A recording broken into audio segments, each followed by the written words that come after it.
Lemon না? লেমনের মালিকের নাম কি? তোমার নাম কি? সাদমান।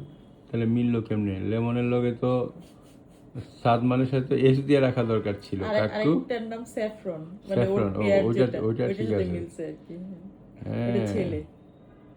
তাহলে ওর সমস্যাগুলো বলো।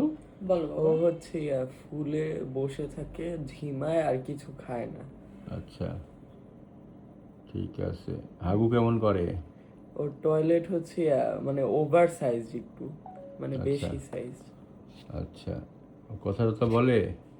না, এমনিতেই চুপচাপ পাখিটা, মানে আচ্ছা, শান্ত খুব। টেম পাখি না? হ্যাঁ। ঠিক আছে। তাহলে সাদমান, তুমি কোন ক্লাসে পড়ো? 7-এ। তুমি তো অনেক বড় হয়ে গেছো। তুমি বড় হয়ে কি হবা? বায়োলজিস্ট। বায়োলজিস্ট? আচ্ছা, কি অ্যানিমেল বায়োলজিস্ট হবে না হিউম্যান বায়োলজিস্ট হবা? এটা নিয়ে মনে ওইটা চিন্তা জানি করে না। নাই। এটা নিয়ে এখন বুঝতে পারি। ভেটেরিনারি ডাক্তার কেউ হইতে চায় না কাকু। সব ডাক্তার, ইঞ্জিনিয়ার, বায়োলজিস্ট, তারপরে এনভায়রনমেন্টাল সায়েন্স, হ্যাঁ, ফিজিক্স, কেমিস্ট্রি, ম্যাথ, কিন্তু ভেটেরিনারিতে কেউ পড়তে চায় না। অথচ ভেটেরিনারি অনেক মজার একটা সাবজেক্ট।